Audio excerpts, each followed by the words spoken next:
Bonjour, je suis content de te retrouver pour ce nouvel épisode. Aujourd'hui, on va parler d'extraordinaire. Peut-on faire des miracles?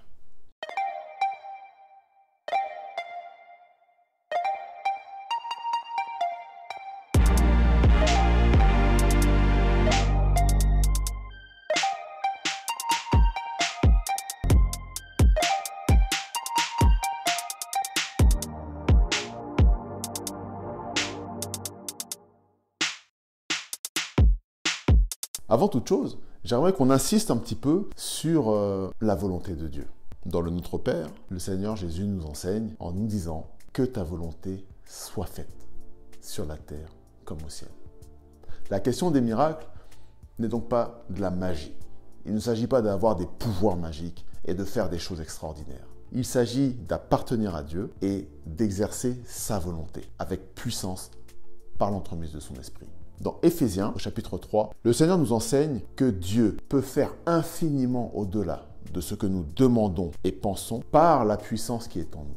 Mais quelle est-elle? C'est le Saint-Esprit qui nous a été donné. Jésus avait promis que s'il remontait au ciel, alors le Consolateur viendrait et qu'il nous enseignerait toutes choses. La Bible ne dit pas certaines choses ou quelque chose, mais elle nous dit toutes choses par l'Esprit de Dieu.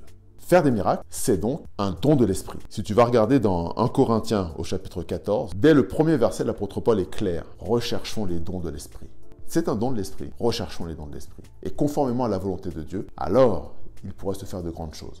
Maintenant, tu pourrais me demander, c'est bien beau, mais à part Jésus, est-ce que d'autres ont fait des miracles?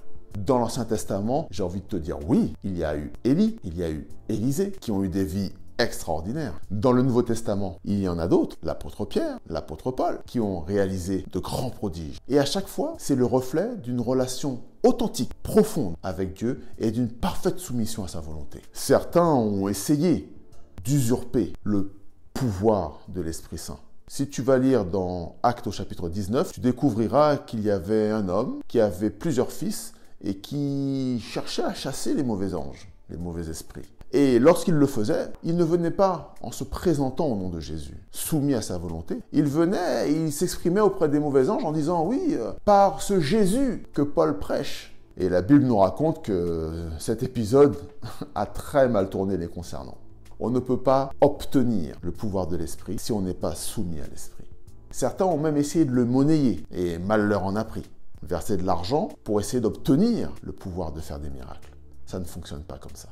Oui, nous pouvons faire des miracles à tous ceux qui appartiennent au Seigneur, qui se soumettent à sa volonté, qui travaillent par la puissance de l'Esprit. Rappelle-toi, la puissance de l'Esprit qui peut accomplir infiniment au-delà de ce que nous demandons et pensons. Imagine les perspectives qui peuvent s'ouvrir. La vie avec Dieu, la vie dans la foi, est une aventure incroyable. Et peut-être que toi aussi, un jour, tu auras des choses extraordinaires à raconter. Je te donne rendez-vous dans un prochain épisode.